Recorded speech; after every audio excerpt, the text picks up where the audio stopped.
Olá pessoal, tudo bem? Estamos aqui com mais um Cartas na Mesa, né? Vou ler a apresentação da nossa convidada de hoje, né? Hoje quem vai colocar cartas na mesa aqui com a gente é a Marilane Leite, né? Psicoterapeuta com foco em desenvolvimento humano e inteligência de vida, com amplo domínio na área da psicologia, do coaching, do mindfulness e da constelação familiar. Lana, seja muito bem-vinda. Obrigada. Vamos conversar um pouco, né, sobre essa parte humana. A gente está aqui hoje para falar um pouco sobre isso, né? Conta um pouquinho primeiramente da sua jornada profissional e por que essa profissão de cuidar de gente, automaticamente cuidar de si, mas também cuidar dos outros, né? Ok. Tenho 37 anos de jornada profissional. E, assim, a decisão por estar dentro da jornada da psicologia é muito antiga, porque eu, com 12 anos, já meio que indicava, apesar de não saber o que seria isso. Tinha uma ideia muito en passant do que seria estar num processo terapêutico na ajuda às pessoas. E durante todo esse tempo, fazendo um resumão, eu vejo quanto que essa postura e esses conhecimentos foram mudando ao longo do tempo. Sim. Por quê? Hoje eu não me sinto mais aquela menina que se formou há tantos anos atrás. Eu me vejo completamente disposta a assimilar novos conhecimentos, novas tecnologias, psicotecnologias, que possam abranger e atuar de uma forma mais eficaz. Eu não entendo mais a psicologia hoje como uma linha de trabalho única. A psicologia é muito ampla, por isso a gente fala de inteligência de vida. E dentro da inteligência de vida, a gente pode trazer um mundo de possibilidades e realmente técnicas que podem levar, de repente, ajudar uma pessoa que será mais ajudada com determinada técnica e ajudar outra pessoa que será mais amparada por outra. Então, eu penso num profissional multiverso, um profissional que amplia o seu horizonte de forma que ele vai trazendo cada vez mais conhecimentos para atender essa demanda crescente da necessidade humana de uma inteligência de vida. Que a gente está nessa inteligência, nesse momento de vida, a gente está justamente isso, né? É tudo, multitarefas, multi-emoções, multitecnologias e esse amplo conhecimento, né? Acho que trazer os recursos, os novos recursos, né? Isso, sem sobrecarregar. Porque também temos aqui uma casca de banana do multimundo que vai sobrecarregar a mente. Não, a gente pode ser complementar todos esses conhecimentos, trazer esses conhecimentos, por exemplo, da psicologia positiva ou do mindfulness, todas essas abordagens que surgiram em tempos mais atuais e que podem ser, de fato, de muita ajuda, muito eficazes no âmbito da saúde mental e da inteligência de vida também.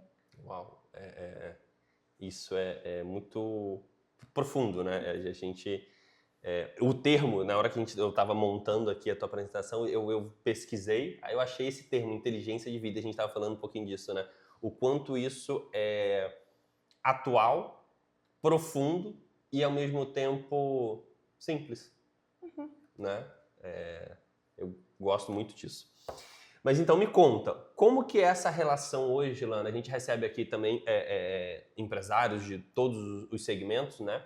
E sempre tem um momento na vida que a gente tá nesse desenvolvimento. As pessoas estão te buscam para buscar um caminho, né, de desenvolvimento. Como que tá ligado para você, né? E para a gente deixar aqui para as pessoas que nos ouvem, como que tá ligado a relação do autoconhecimento com esse sucesso profissional? Como que você caminha com esses dois temas? Um sucesso estável, realmente baseado, não tem como acontecer na minha imaginação, na minha imagem, em tudo que eu conheço, sem uma trajetória de autoconhecimento. Seja um autoconhecimento organizacional da própria empresa, que atravessa os tempos, um tempo que muda com muita rapidez. Nós estamos diante de um mundo com mudanças ultra rápidas, exigindo da gente um acompanhamento de tudo isso, de uma assimilação de todos esses conhecimentos dispostos. E o que a gente precisa, eu vejo, o quanto que a gente precisa olhar para isso, se debruçar na questão do autoconhecimento, no nível individual, no nível organizacional, empresarial, em todos os níveis, porque eu penso, sinceramente, que é este distanciamento de quem nós somos que nos tornou tão adoecidos nos tempos atuais.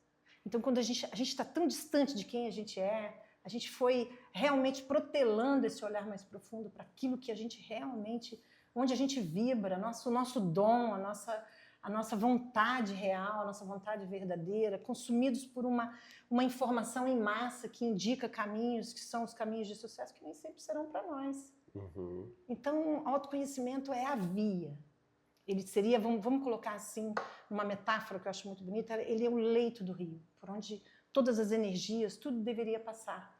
Porque aí a gente concretiza mais, e concretiza de uma forma muito coerente, muito congruente com aquilo que a gente realmente é. Quantas pessoas eu encontrei na vida, sabe, Caio, que fizeram escolhas e depois tiveram que reorientar essas escolhas, porque não era exatamente aquilo que vibrava no coração delas. Uhum. Então isso realmente passou por onde? Passou por um autodesconhecimento. Uau. Então a gente tem que buscar esse conhecimento diário. Como? Aí eu tava aqui segurando para perguntar. E para quem não sabe por onde... Você pode buscar uma ajuda profissional? Pode, mas não é a única via. Uhum. Seria muito, muito arrogante da minha parte colocar que você só conseguiria isso através de uma ajuda, seja de um psicólogo, de um filósofo clínico, ou qualquer abordagem. Você pode buscar caminhos de conhecimento pessoal através da filosofia, através das tradições espirituais, através de algumas religiões, por que não dizer, se esse é o seu caminho de busca, através, sim, da psicoterapia, da abordagem da psicologia e através da autoinvestigação constante. Eu falo, a gente tem que acordar e se perguntar, o que eu preciso? O que é importante para mim? Se a gente conseguisse fazer isso todos os dias, uma coisa super basiquinha, prática para você utilizar no seu dia a dia, acordar e se perguntar, o que eu estou fazendo aqui? O que eu gostaria? A direção que eu estou tomando na minha vida é a direção que eu gostaria de seguir por mais um tempo ou não? Então a gente perdeu essa pegada das perguntas. Eu acho que a gente tem que começar. O coaching trouxe muito isso e ele foi muito ridicularizado. Eu ainda acredito ser uma excelente ferramenta. Sim. Apesar de ter sido, de uma certa forma, criticado ou entendido de uma forma errônea. O coaching que eu me formei é um coaching chamado coaching integral, na visão do espectro da consciência de Ken Wilber, é uma abordagem mais profunda, mais poderosa, inclusive. Mas o coaching ele trouxe a pergunta como uma ferramenta central. Se você começa, dentro da sua própria intuição, não precisa procurar nenhum grande conhecimento, a fazer essas perguntas, é incrível. A pergunta é um acesso direto ao inconsciente. As respostas começam a vir. Uau. E eu sou totalmente a favor e acredito no coaching também, porque eu fiz, né? Eu tenho essa formação e eu sempre busquei. E quando eu fiz a formação foi em 2017, se eu não me engano, estava no auge assim, né? Da formação. Só que eu falei assim, eu não queria me tornar coach, mas eu queria aprender a perguntar. Eu falei assim, eu preciso de uma outra ferramenta. Sempre trabalhei com gestão de pessoas, né? Eu preciso aprender essas perguntas comigo, então eu passei por um processo, né? Tradicional ali de algumas semanas seguidas e fiz a formação para poder auxiliar as pessoas que trabalham comigo, o meu time, as pessoas próximas a mim, com essas perguntas. Então, eu acho que casa muito com isso, né? Infelizmente, passou por esse momento delicado da profissão, sim, da formação, mas é uma excelente ferramenta. Excelente. Né? Como muitas outras que foram e ainda são muito rejeitadas pela academia, falando especificamente da psicologia, e que é uma pena um psicólogo não entender mais profundamente de programação neurolinguística, não entender... Sim. De todas essas ferramentas que nós teríamos, a própria neurociência como uma interface da psicologia, é uma pena. Mas é o caminho que cada um escolhe. Eu penso que quanto mais agregar esses novos conhecimentos, essas novas descobertas, mais rico será o espaço terapêutico que a gente proporciona. Porque eu utilizo, a gente conversa muito sobre isso, eu utilizo muito para mim, né? Eu gosto de ter a sensação de ter uma caixinha de ferramentas. Sabe aquela caixa de ferramentas que a gente guarda em casa, que você abre assim, você fala, olha, eu tenho uma chave Phillips, olha, eu tenho uma chave L. A sensação que eu tenho com esses processos de autoconhecimento e de ferramenta que a gente busca ajuda, né? Para justamente alimentar e equipando essa caixinha de ferramenta. Para um dia você se deparar com uma situação, você fala assim, tá, peraí que eu tenho uma ferramenta. Né? E aí, para você do outro lado, também é um estudo que você, obviamente, aproveita para você, mas também para ajudar as pessoas que estão ali no seu caminho. Né? Dentro, assim, obviamente você cuida, né? Acompanha muitas pessoas ali e com certeza tem muitas histórias, né? Algumas podem, obviamente, ser contadas e outras não, sem citar nomes, mas como que é esse processo? Porque normalmente as pessoas, elas te buscam, né? O nosso quadro chama Cartas na Mesa, e você é a pessoa que ajuda as pessoas a tirarem a carta da manga, que é o termo que eu uso aqui, qual é aquela carta na manga guardada para colocar a carta na mesa. Como que você vê as pessoas hoje nesse processo? Que eu também costumo falar que é o processo do all-in, né? Aquela última carta. Como que você conduz a pessoa para trazer essa clareza, que é uma palavra que a gente trabalha muito, né? Como que as pessoas que você acompanha hoje, o que você pode comentar para a gente? Eu vejo o psicólogo clínico, pelo menos na minha experiência direta, mais como um facilitador de algo que já está lá. Então, na realidade, a condução, a guiança, é uma guiança para o desenvolvimento desse autoconhecimento. Disso que eu dividi na minha concepção dessa inteligência de vida, eu dividi entre autoconhecimento, autoestima, esse valor de si mesmo, o autocontrole, não no sentido do represar emoções, mas no sentido de dominar, gerenciar essas emoções, autoconfiança no sentido de você se colocar na vida com o seu dom, com a sua essência de uma forma importante. E, por fim, a automotivação, que, aliás, não existe motivação que não seja automotivação, mas... Então, eu vejo todo um quadro, e hoje, mais do que em outros tempos, eu direciono muito mais a minha atividade a essa inteligência de vida do que ao tratamento de patologias. Isso foi uma coisa que foi acontecendo a minha profissão, e eu acho que tem muito a ver comigo mesmo, no sentido de promover esse desenvolvimento através desses pilares, em que a gente realmente aprende. Muitas vezes a psicologia é psicoeducativa, trazendo realmente caminhos para que você possa experimentar esses novos caminhos na busca de si mesmo e descobrir por si mesmo o que seria melhor para você, porque não é igual. Não é igual. Cada pessoa que chega com suas dores, com seus sofrimentos, com suas dificuldades, temos até um substrato que seria semelhante ao humano em nós, mas ela tem a sua diferenciação. Isso é tão bonito, a sua diversidade. É tão lindo ver o quanto que o ser humano... Eu adoro chegar no consultório com um cliente novo e ver aquele universo novo, que sempre é novo. Para mim nunca vai ser o mesmo, nunca vai ser as mesmas palavras, o mesmo direcionamento. Eu vou para casa muitas vezes e penso assim, bom, o que vai ser mais útil, mais eficaz para esta pessoa especificamente? Não aquilo que eu aprendi, que vai ser colocado ali de uma forma massiva. Não, eu tenho muitas coisas que eu vou aprender para poder estar ali de uma forma ainda mais competente, eficaz na ajuda daquela pessoa. Então, hoje eu vejo isso, eu vejo o quanto que a gente pode estar trazendo possibilidades para que as pessoas possam também, nesse espelhamento de possibilidades, ir descobrindo por si mesmas o melhor caminho. Gente, é profundo, tá? Então, essa coisa de a gente ser único, né? E reconhecer, né? Ou entender, porque a gente está num momento de uma sociedade que a gente já fazia isso, acho que se intensificou por uma questão para onde o universo caminhou, principalmente a questão da comparação, né? Eu quero ser que tem outro, eu quero ter que nem outro, quero me desenvolver como outro, eu quero performar, quero ser bonito em N aspectos da vida. Só que aí você traz essa questão do óbvio, dessa inteligência de vida, nós somos um ser único. Né? Então, como que funciona para mim?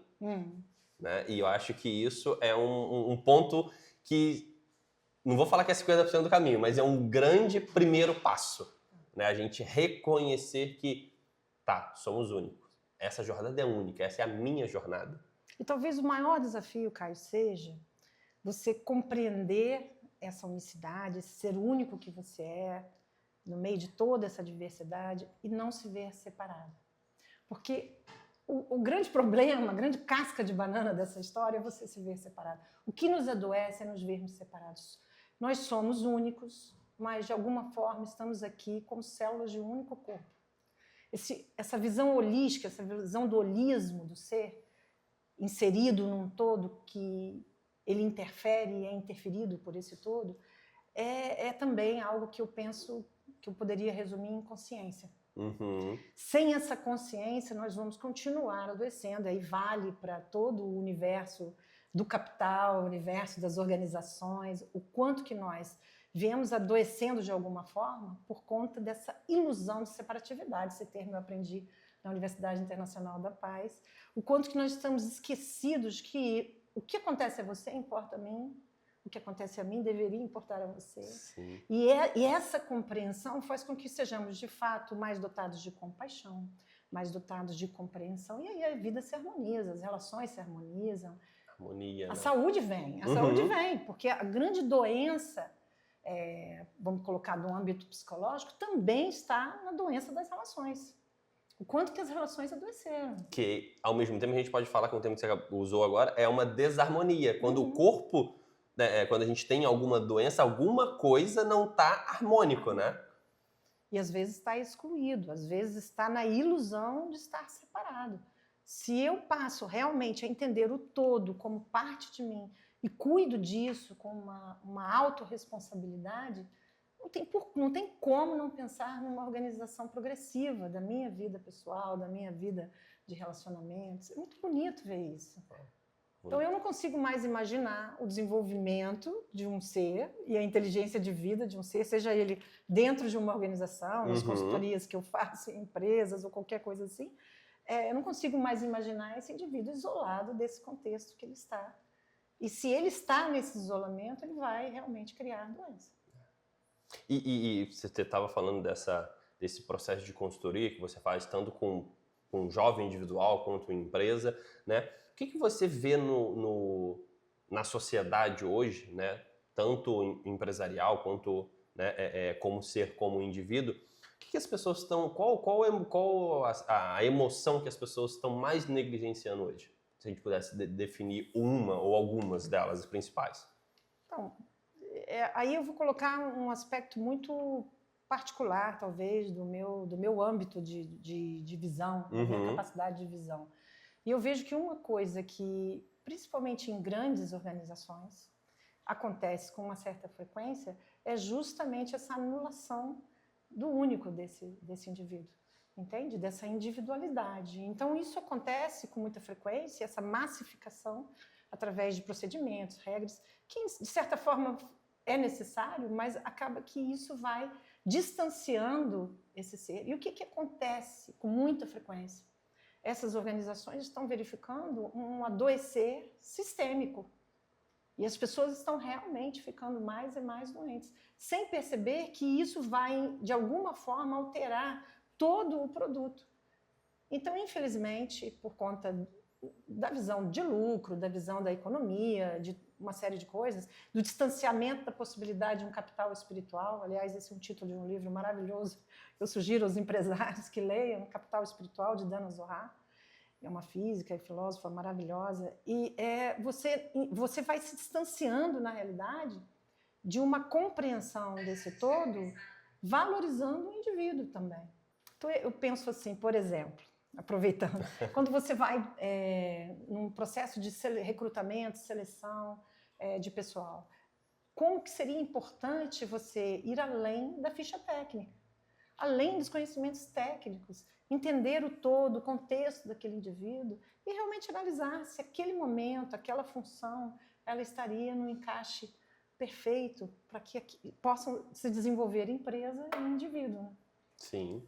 Mas nem sempre é feito dessa forma. É verdade. E ok também. Né? O que a gente falou um pouquinho antes. Talvez seja a percepção, as pessoas ou a instituição reconhecer que ela precisa. Né? Ela precisa buscar, ela precisa desenvolver, ela precisa cuidar ou ela precisa mudar de alguma forma. Sim. E da mesma forma que o indivíduo se abre para esse todo se abre para esse indivíduo. Talvez aí esse holomovimento funcione melhor, gerando uma satisfação geral de Sim, todos. sim. E você, né? Como que é esse seu processo, assim, de trazendo um pouco mais para o lado pessoal da Lana, né? Como que é você usar os seus recursos, né, pessoais para você colocar a sua carta na mesa, assim? Como que é o aspecto que você, vamos falar assim, se autoavalia para você saber, nossa, agora está na hora, é importante. Como que você desenvolveu esse recurso? Aí eu trabalho a miúde.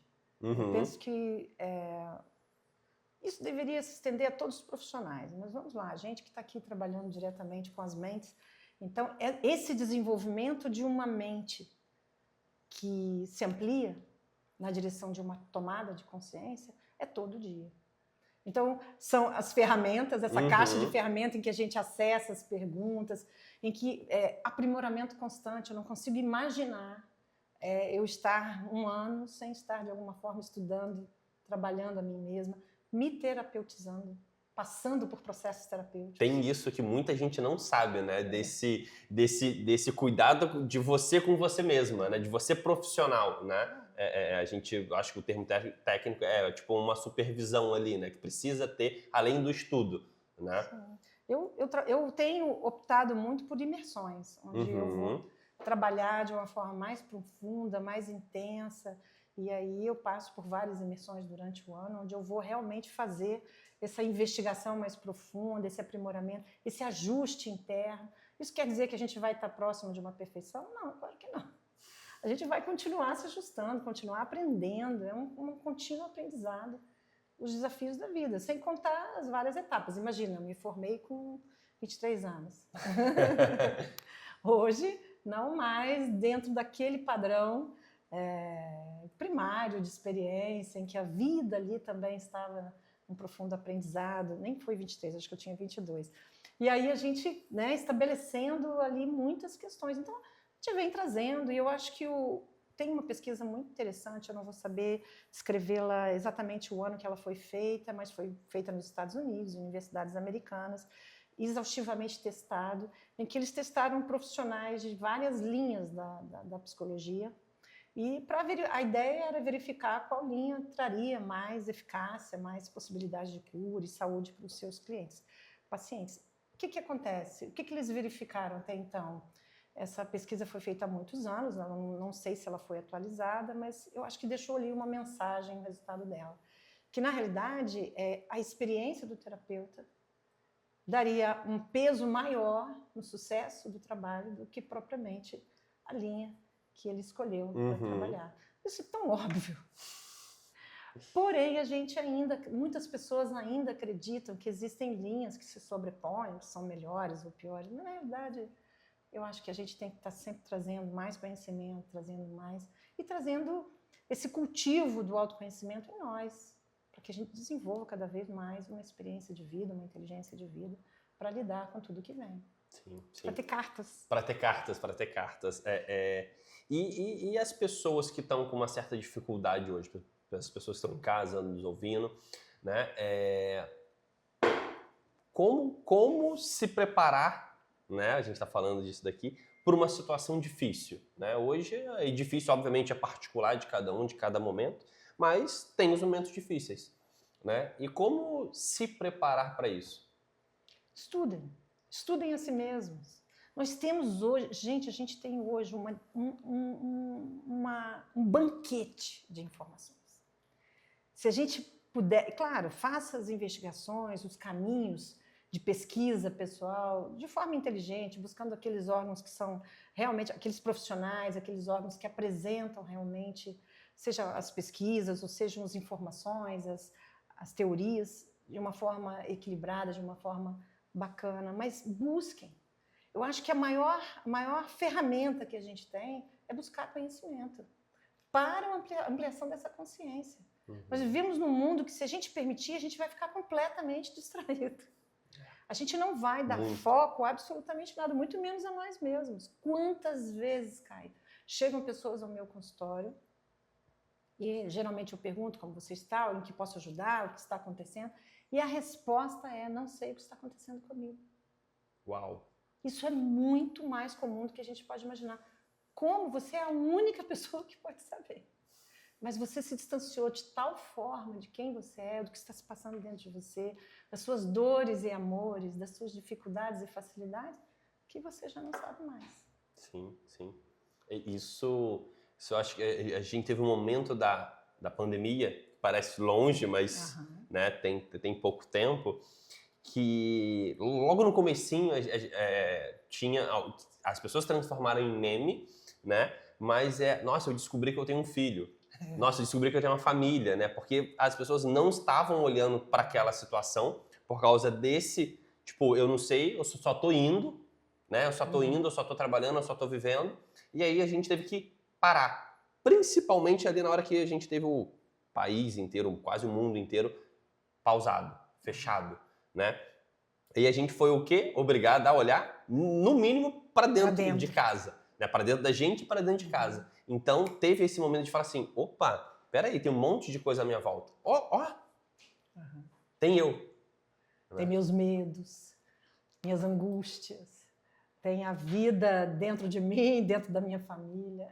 Eu acho que a pandemia foi realmente muito triste, muito devastadora para muitas famílias, muitas situações que nós vivemos, mas ela foi uma grande oportunidade.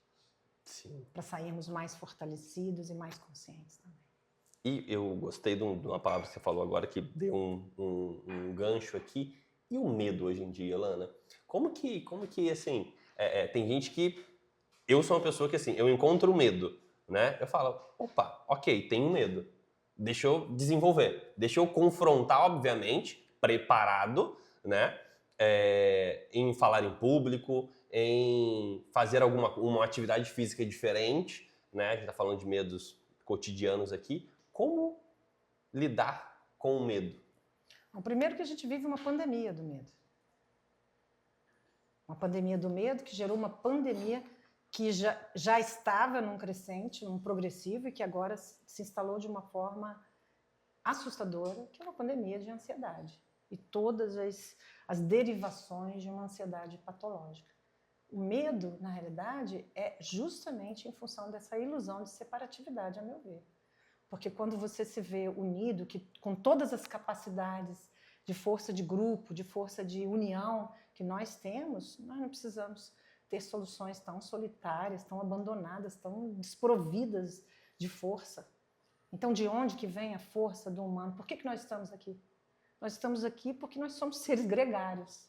Senão nós não existiríamos mais. Sim. Então, se nós estamos aqui, nós, de alguma forma, com tanto medo, nós estamos desconectados dessa força, dessa capacidade que nós temos de desenvolver conexões, contatos, arranjos inteligentes para buscar força, para buscar caminhos, soluções para as nossas vidas.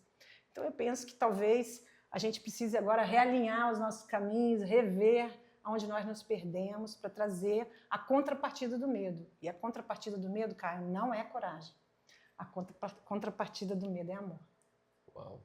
Entende? Se a gente consegue buscar isso aí, a gente, de repente... E eu tenho uma percepção dessa que você colocou agora, muito, muito sabiamente, que muitas pessoas acreditam que contrapartida do medo é a coragem. É o famoso enfrentar, né?